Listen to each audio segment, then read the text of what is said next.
notícias que temos do dia. Rios e córregos inundando inúmeras cidades. Milhares sem energia elétrica após terrível furacão. 3 tufões acabaram de tocar o solo ao fim da cidade. E agora? O que é isso? Eu acho que é um terremoto. Eu nunca vi tais condições climáticas antes. Busquem abrigo imediatamente.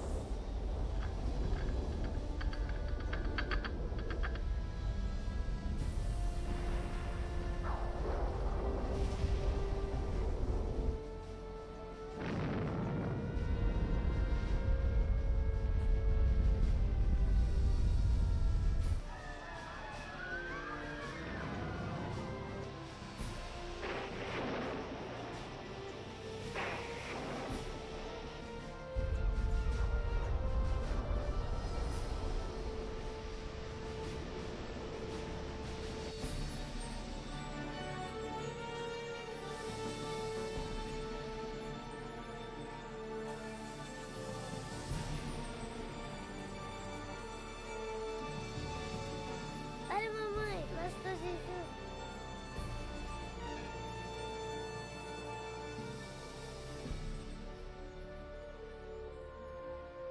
Os livros proféticos da Bíblia, conhecidos por muito tempo como mistério. Textos históricos, números antigos, imagens simbólicas. Todos os eventos apocalípticos descritos por vir em breve. É realmente possível compreender o seu significado? O que é a marca da besta? Será, como dizem, um microchip de computador implantado sob a pele, ou será algo mais insinuoso? O que dizer sobre o anticristo? Este sinistro inimigo de Deus já se manifestou? Ou ainda espera nas sombras? Será um ataque terrorista que levará à Terra a tribulação final? Testemunharemos os horrores do Armagedon e as 7 últimas pragas? O que necessitamos saber para evitar ser deixados para trás quando o Senhor voltar?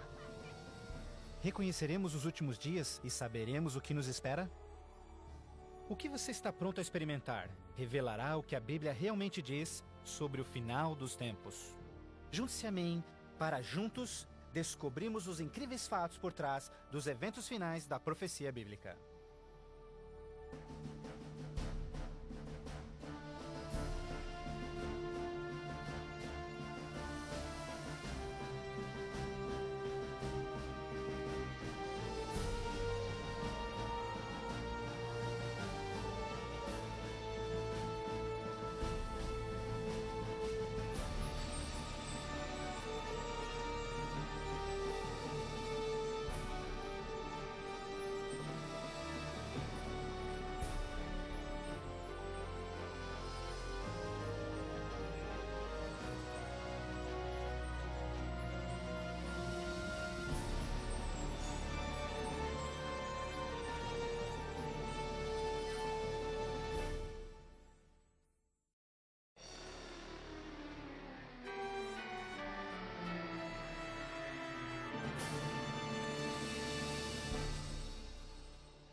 Mas você, Daniel, feche estas palavras. Cele o livro até o tempo do fim.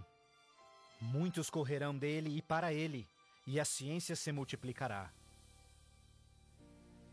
O fim do mundo realmente ocorrerá? Se for, quando? Esta é uma das mais importantes e misteriosas perguntas de todos os tempos. O profeta bíblico Daniel predisse claramente que ao final da história do mundo, nós veríamos um aumento dramático no conhecimento. Já aconteceu? Considere, por exemplo, como os meios de transporte mudaram dramaticamente em épocas recentes. Por 60 séculos, o meio mais rápido de transporte foi viajar a cavalo. Agora, viagens que demoravam meses são realizadas em minutos. Em uma geração, a revolução dos computadores trouxe mudanças tão radicais que nossos antepassados jamais imaginariam. Mas numa interpretação mais exata deste verso, é que o conhecimento a respeito dos livros proféticos aumentaria. E como predito, foi isso que aconteceu. Mas as profecias de Daniel não são as únicas na Bíblia que falam dos sinais do tempo do fim. O que mais pode estar escondido dentro dos antigos textos das Escrituras? E você ouvirá de guerras e rumores de guerras. Não te preocupes. porque todas estas coisas virão, mas passarão. Mas não é o fim ainda. Haverá fome, pestes, terremotos em vários lugares. Tudo isso será o começo das dores. Qualquer um pode ver em todo o mundo o quanto forças políticas e naturais têm tornado o nosso mundo moderno um lugar perigoso para se viver. Pense nisto. Nos últimos 100 anos, o mundo inteiro enfrentou 2 guerras mundiais, vários outros conflitos, sem mencionar o aumento de ataques terroristas. Além disso, um aumento na taxa de mortalidade em desastres naturais, incluindo terremotos, incêndios, inundações, tornados, tormentas assassinas num clima bizarro, tudo a caminho da destruição final do planeta. Incrivelmente, o apóstolo João profetizou que ao se aproximar o tempo do fim, aumentaria a habilidade do homem em destruir o planeta. Apocalipse 11, verso 18, diz que virá o tempo em que Deus destruirá aqueles que destroem a terra. Está claro que esta previsão foi vividamente cumprida. Por séculos, o homem apenas fazia suas guerras com lanças fumegantes ou seus canhões a pólvora. Hoje, possuem armas devastadoras que podem rapidamente exterminar com a vida no planeta. Fato é que Jesus profetizou que se sua vinda fosse adiada, ninguém sobreviveria. O próprio Cristo nos alertou sobre estes perigos, mas que eles seriam apenas o início do fim. Poderia o homem fazer alguma coisa que pudesse dar início ao tempo do fim? Saiba que os últimos dias serão dias difíceis. Os homens serão amantes de si mesmos, amantes do dinheiro, gananciosos, presunçosos, blasfemos, desobedientes aos pais, ingratos, profanos, sem amor, irreconciliáveis, fofoqueiros, sem domínio próprio, grosseiros, sem consideração com o bem. Ninguém que haja vivido pelas últimas décadas poderá negar a contínua e espantosa queda moral de nossa sociedade moderna. Cada geração, continuamente, abre o envelope de aceitação comportamental. Como resultado, cada uma das gerações sucessoras operam sob um padrão moral mais baixo do que o seu padrão anterior. Infelizmente, parece não haver um fim a essa trilha vergonhosa. Nos dias de Noé, a decadência moral condenou o planeta à destruição com o dilúvio. Nos dias de Ló, as perversas e depravadas Sodoma e Gomorra foram cidades consumidas com o fogo do céu. Assim como nos dias de Ló, eles comiam, bebiam, compravam, vendiam, plantavam, construíam, mas no dia em que Ló saiu da cidade, caiu fogo e enxofre do céu e consumiu a todos. Assim também será no dia em que o Filho do Homem se manifestar. E em nossos dias, poderia ser incontrolável imoralidade e perversão novamente motivo para uma condenação vinda dos céus? Junto à imoralidade em nossa sociedade decaída, a Bíblia nos alerta que nos últimos dias haveria um dramático crescimento no espiritualismo e no ocultismo. Agora o Espírito diz terminantemente que nos últimos dias alguns abandonariam a fé, dando ouvidos a espíritos enganadores e doutrinas de demônios. A prática de comunicar-se com os mortos, extensamente proibida pelas Escrituras, tem amplamente sido aceitas inclusive em igrejas modernas. Programas de televisão e filmes apresentando os temas do arrebatamento e do ocultismo tornaram um assunto extremamente popular, especialmente entre os mais jovens. Apesar de todo este espiritualismo e incontrolável imoralidade, a Bíblia ensina que onde o pecado está em abundância, a graça está em superabundância. Portanto, uma grande notícia para os últimos dias, antes da volta de Jesus, foi a promessa de que as boas novas seriam anunciadas por todo o mundo. Então este evangelho do reino será pregado em todo o mundo em testemunha a todas as nações, então virá o fim.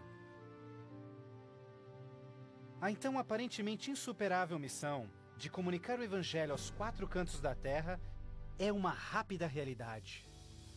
Com missionários, livros, fitas, transmissões via satélite e internet, o evangelho tem se espalhado rapidamente pelo mundo. a mensagem da salvação nunca antes foi tão amplamente divulgada como hoje. A Bíblia revela que estamos vivendo, obviamente, nos últimos dias. O aumento da ciência, instabilidade global, declínio moral, um explosivo interesse pelo ocultismo, todos testificam o tempo do fim. Os sinais do fim estão claramente se cumprindo, mas ainda mais, a Bíblia também nos alerta que entre as forças do bem e do mal, em última instância levarão o mundo ao conflito do Armagedon. A qualquer momento, uma crise global sem explicação atingirá todo o planeta, numa crise tão devastadora que o mundo jamais viu. Haverá então grande tribulação, como jamais se viu anteriormente, nem jamais haverá. Qual será a catástrofe que dará início à crise final? E quando acontecerá? Poderia ser um devastador ato terrorista? Talvez uma crise econômica internacional? Talvez até um terremoto, um asteroide ou algum outro evento cataclísmico? Talvez um acidente químico ou uma praga biológica mortal? Talvez a combinação de alguns desses acidentes. Mas mesmo a Bíblia não identificando o evento crítico exato, ela revela as dramáticas cenas que se seguem. Mais adiante você compreenderá mais sobre essas surpreendentes, chocantes eventos que muitos cristãos ainda não estão preparados.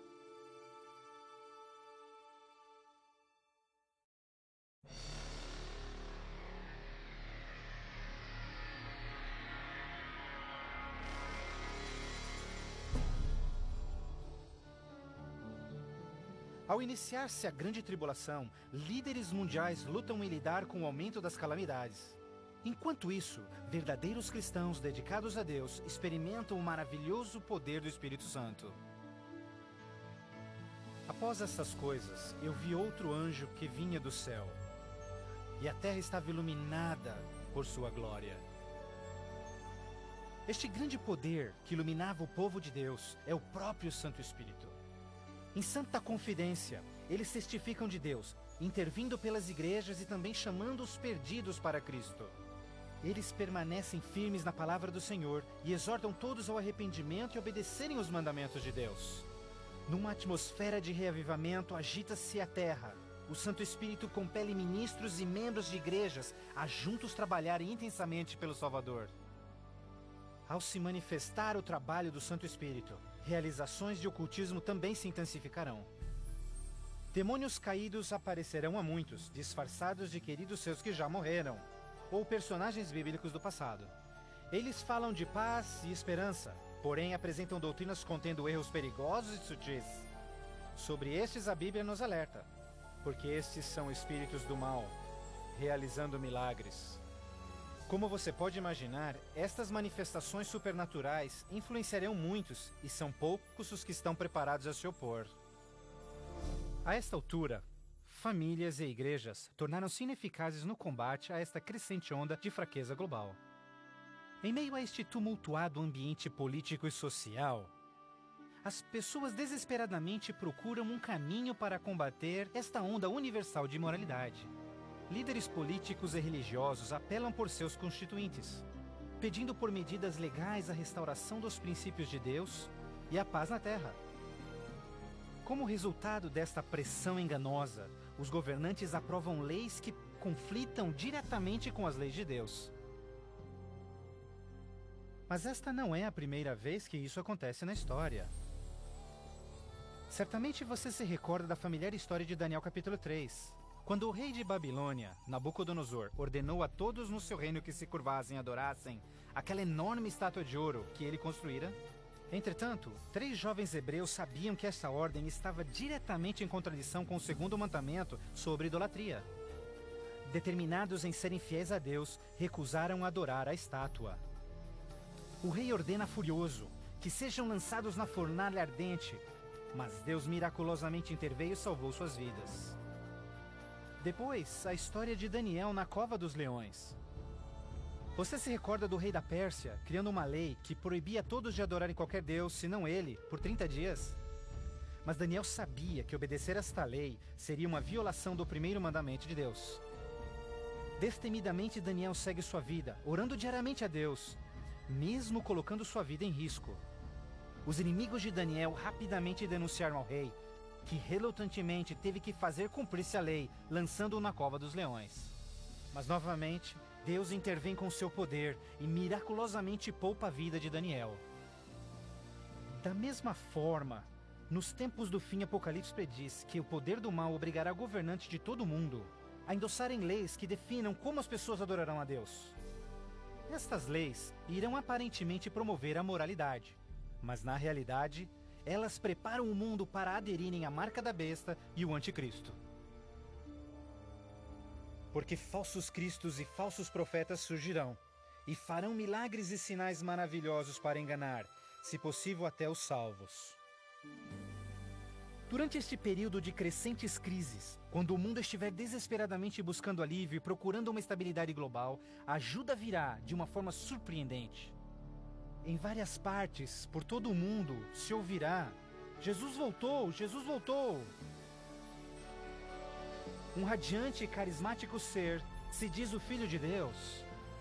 Um exército de jornalistas se amontoa para ver este que realiza milagres sobrenaturais.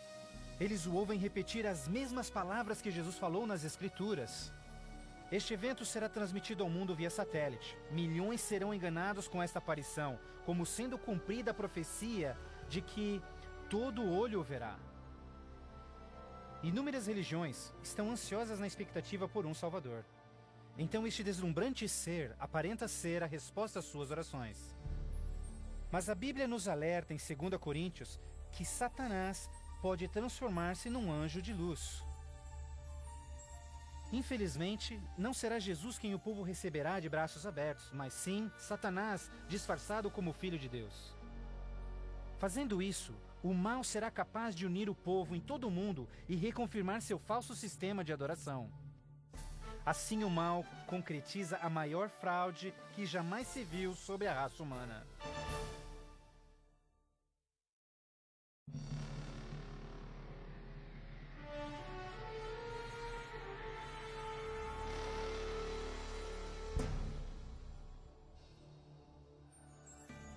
A fraude satânica prova ser uma poderosa e motivadora força para o mundo. Muitos dos líderes espirituais aceitam este grande impostor, bem como o falso sistema de adoração que ele propõe. Com a intensificação das calamidades, líderes religiosos creem que o tempo não mais pode ser desperdiçado em convencer o mundo a aderir às doutrinas desse Messias contraventor. Aqui está a paciência dos santos. Aqui estão aqueles que guardam os mandamentos de Deus e a fé de Jesus. Nem todos serão enganados. Poucos serão aqueles que entenderão que a Bíblia havia alertado sobre esse incrível enganador, e eles sabem que o objetivo deste falso Messias é desviar o povo dos mandamentos de Deus. Mas essa não é a primeira vez que Satanás se apresenta como anjo de luz.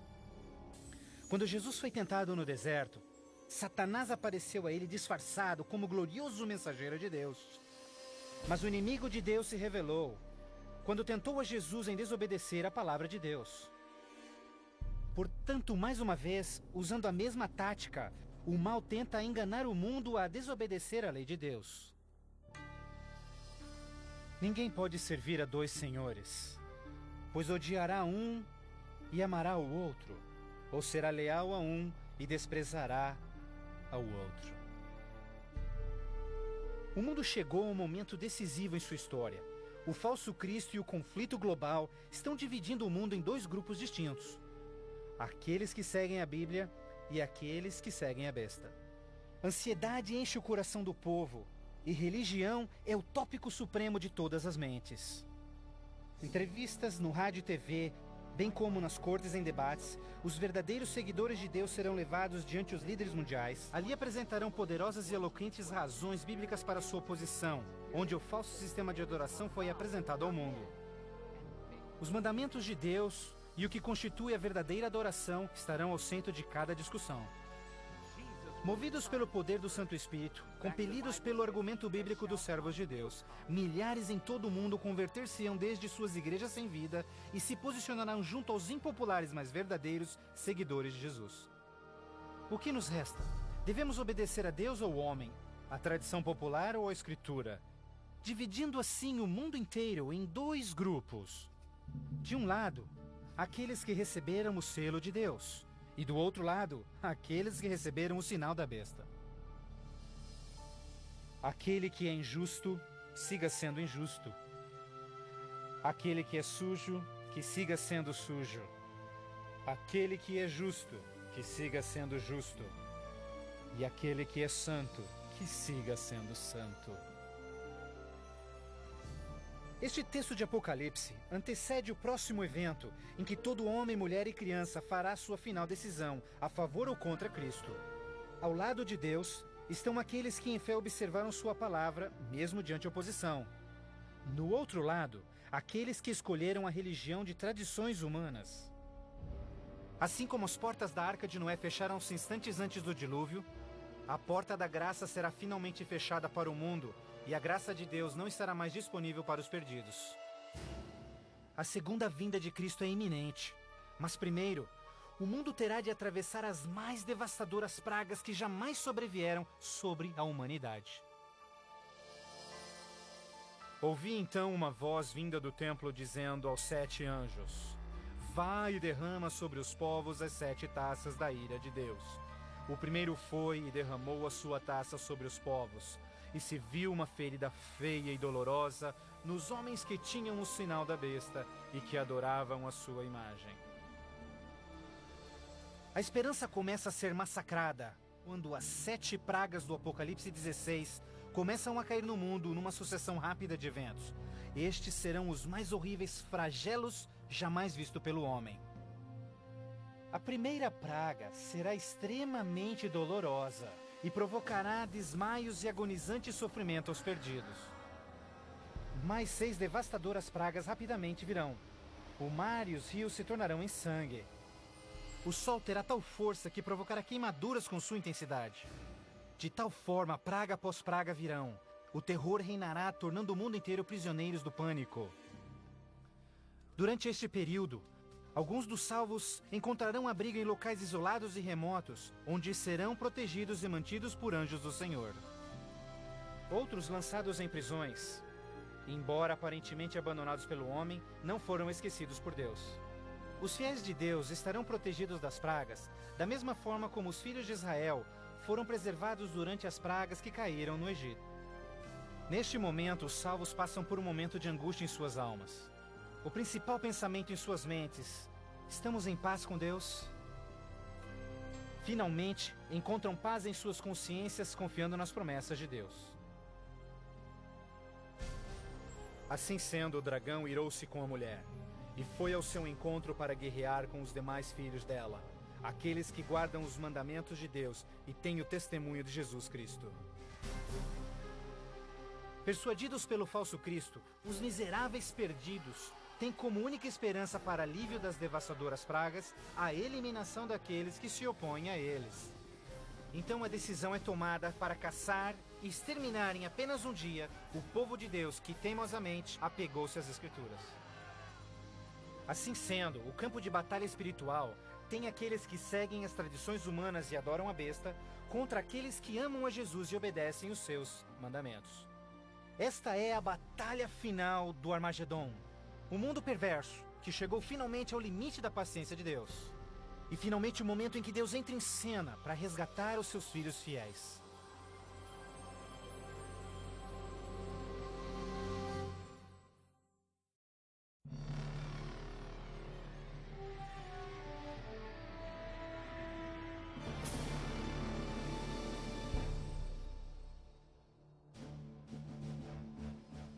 À meia-noite, o clamor foi ouvido. Aí vem o noivo. Na mais escura hora, a mais esperada esperança de todas as eras torna-se realidade. O comando da voz do próprio Deus é ouvido. Está cumprido! Aquela voz de trovão chacoalha os céus. Um imenso terremoto anuncia a aproximação do poderoso exército dos céus. Os filhos de Deus, há pouco sem cor e cansados, agora envoltos por um arco-íris, resplandecem diante de seus opressores. Suas faces brilham, ao contemplarem seu Redentor e o vasto exército de anjos que vieram para levá-los para casa. Atentem, porque ele está vindo nas nuvens do céu, e todo olho o verá, inclusive os que lhe transpassaram, e todos os povos da terra chorarão por sua causa. Como você já sabe, este não será um momento de êxtase secreto. Todas as pessoas do planeta testemunharão este maravilhoso evento, e muitos estarão aterrorizados. Os ímpios fugirão desesperadamente para rochas e cavernas, tentando em vão esconder-se do santo rei que se aproxima. E como Jesus prometeu, os homens maus responsáveis por seu julgamento e crucifixão serão ressuscitados para presenciarem seu retorno nas nuvens do céu. Porque o Senhor, o próprio Deus, descerá dos céus, e como o trovão, e com a voz do arcanjo, com o som de trombetas de Deus, os mortos em Cristo serão primeiramente ressuscitados. Um grandioso som de trombetas é ouvido pelos céus, e a poderosa voz de Deus chamará os santos que dormem no Senhor desde todas as épocas, dizendo: Despertem, despertem, despertem vós que no pó da terra dormem, levantem-se. Por toda a extensão do planeta, um exército de santos se erguerá do pó da terra. Despertarão cheios de juventude, glorificados e revestidos de imortalidade, sem nenhum traço de enfermidades ou defeitos. E aqueles que ficarem vivos nestes momentos finais serão também transformados. Num instante, receberão um novo corpo imortal. Os ímpios contemplarão em angústia todos estes incríveis sinais. Então nós, os que estivermos vivos, seremos todos levados junto deles nas nuvens para encontrarmos com o Senhor nos céus. E ali nós viveremos para sempre com o Senhor. Com o mundo inteiro em convulsão, os gemidos voarão alto e serão erguidos acima da destruição. Eles voarão para a felicidade com o Senhor junto às nuvens de anjos. Nem dor, nem pecado, nem tristeza jamais haverá. O véu que os separava de seu Deus é para sempre removido, e contemplam agora o seu Deus e seus anjos face a face. E naquele dia, o dia da destruição de Deus, será de uma extremidade da terra a outra, e não haverá nem pranto, nem ajuntamento, nem funerais. Eles serão todos como lixo sobre toda a terra. Aos que ficarem para trás, o caos reinará no planeta. Entre os furacões, os gemidos de demônios, os terremotos, oceanos ferventes, ilhas submersas. Densas e escuras nuvens despejam tempestades gigantescas de granizo. Os ímpios que sobreviverem a essas catástrofes em breve serão destruídos pela presença da glória de Deus. Seus corpos espalhados pela terra despojada pelos eventos finais. Então, pela primeira vez desde a fundação da Terra, o planeta está completamente abandonado e sem vida. Apenas Satanás e seus anjos caídos restarão como resultado de sua rebelião.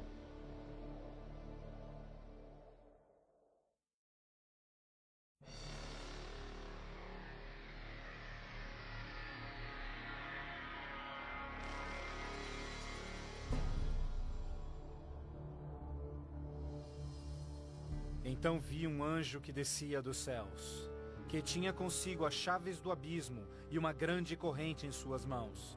Ele acorrentou ali Satanás por 1000 anos.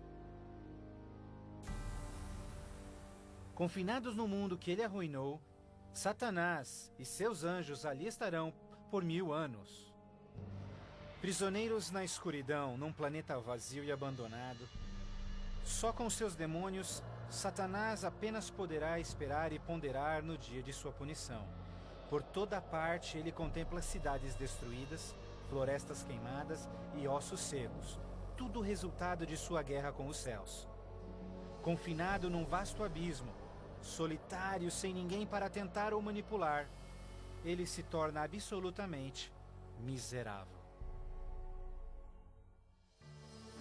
Então vi tronos, e eles se sentavam neles, e o julgamento era comissionado a eles, E eles viveram e reinaram com Cristo por 1000 anos.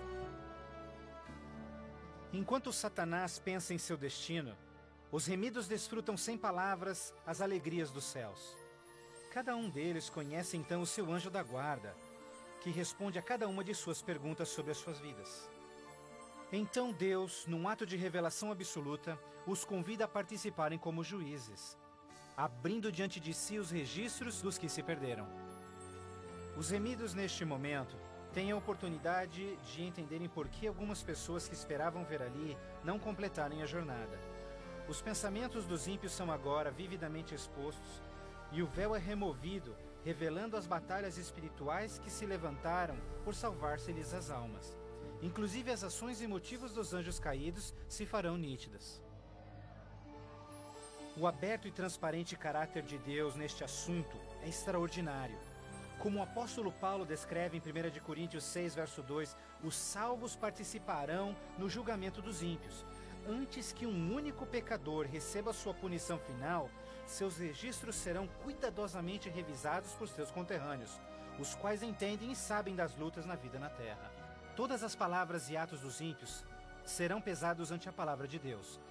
A justiça de sua sentença é confirmada e o grau de sua punição determinado. Finalmente, ao final dos 1000 anos, Jesus e os remidos preparam-se para o seu retorno à terra. O tempo é chegado para Satanás, seus anjos e os perdidos, quando enfrentarão as últimas consequências por seus atos. Em breve, os mansos herdarão a terra. Mas primeiro, Deus executará a fase final de seu julgamento e extinguirá o pecado do universo.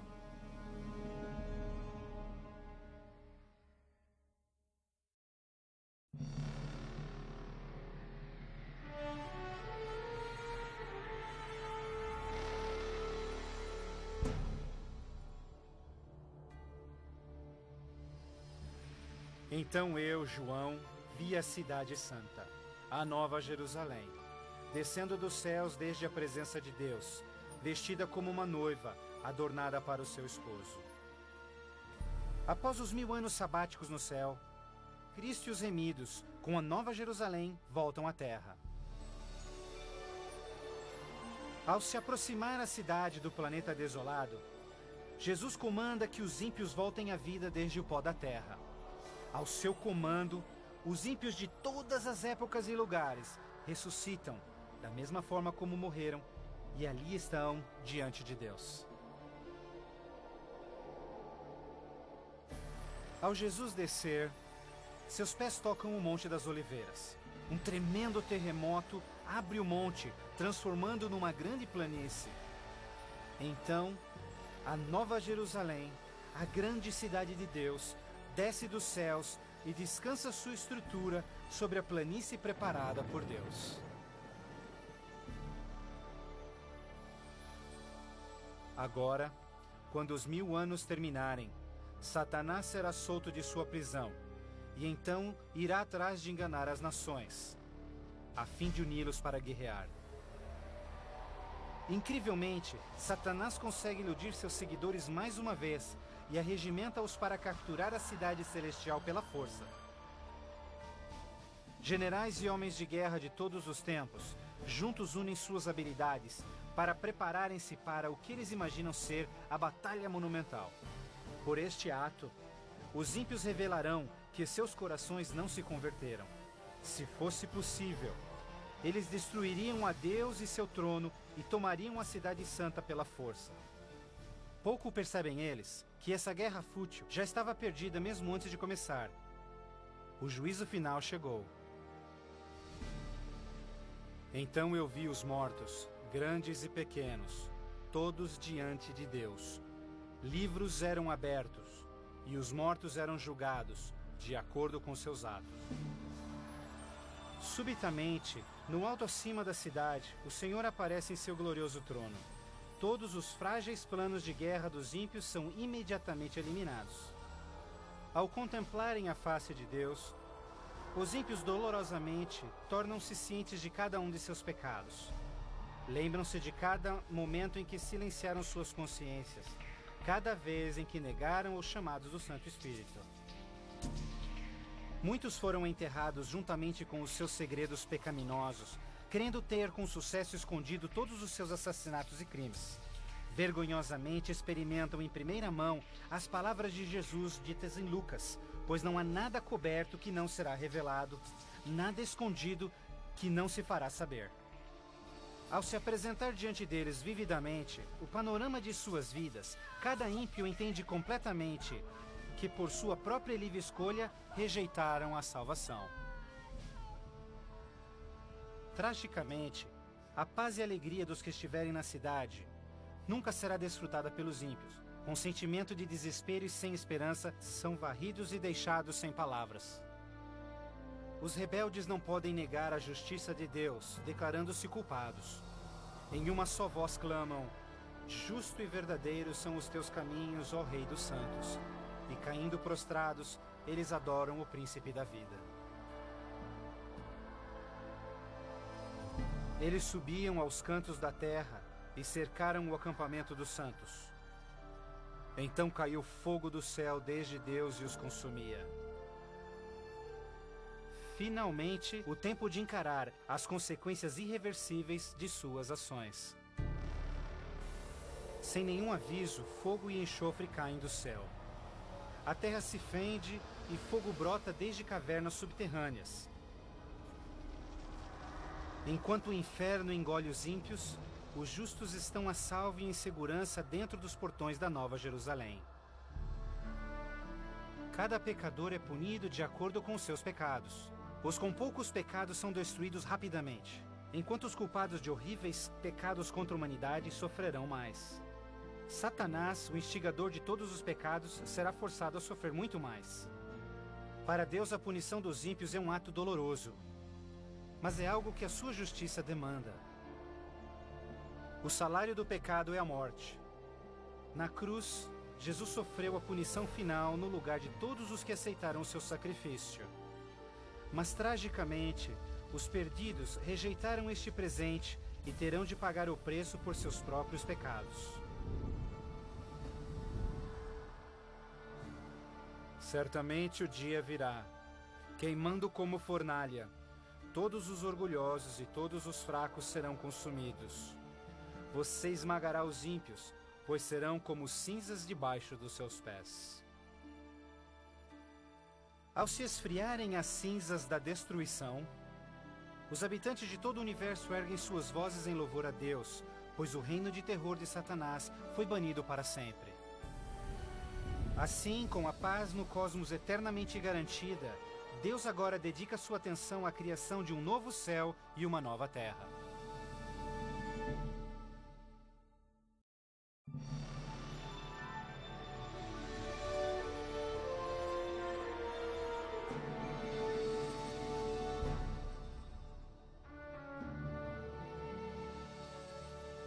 Vejo então um novo céu e nova terra, pois o primeiro céu e a primeira terra já passaram. Após a purificação da terra com fogo, o Senhor retoma seu miraculoso e maravilhoso ato de recriação. E pelo poder de sua palavra, a terra é restaurada à forma de seu lindo Éden. Ao seu comando, um lindo e verdejante carpete de grama cobre o planeta. Outro comando, terra e água voltam à vida. Incontáveis, complexos e magnificentes criaturas de todas as espécies pacificamente exploram um novo paraíso. A vigorizante atmosfera é pura e doce. A terra torna-se uma grande vitrine de criativa genialidade. E Deus enxugará as lágrimas de todos os olhos. E não haverá mais morte, nem sofrimento, nem pranto. Não haverá mais morte, pois as primeiras coisas são passadas. A segurança do universo está garantida. Com a Nova Jerusalém como sua capital, todas as criaturas regozijam-se no amor do domínio de Deus. Aqueles que foram resgatados da destruição eterna compartilham uma especial união com seu Criador, o que nenhum outro ser celestial poderia apreciar. Embora pecado e pecador foram para sempre destruídos, um traço desta grande rebelião ainda permanece. O que aconteceu com essas mãos? Estas são as marcas nas mãos, nos pés e no lado de Jesus. Ao passarem-se os dias inesquecíveis da eternidade, todas as memórias tristes e dolorosas se dissipam na glória brilhante e esplendorosa dos céus. Não mais atrelados a uma vida passageira, os imortais filhos de Deus são agora livres para alcançarem suas mais amplas ambições. Com ilimitada capacidade de absorver mais e mais conhecimento, revigoram as suas mentes. Sem barreiras, seus limites não mais os prendem à terra. Os remidos são agora livres para explorarem as maravilhosas obras de Deus em todo o universo. O céu é um lugar de perfeita paz e harmonia, onde o amor por Deus e pelos outros preenche todos os corações. A Bíblia promete que este reino pode ser seu eterno lar. Jesus deu-se em sacrifício na cruz para oferecer-te perdão e vitória sobre o pecado. Mais que qualquer coisa, Jesus quer que você viva com Ele neste novo lar. Se bem que Ele desesperadamente quer te salvar, Ele não pode forçá-lo em aceitar este presente. Você deve aceitá-lo por si mesmo. Por que não aceitá-lo hoje? Peça-lhe agora e Ele entrará em seu coração.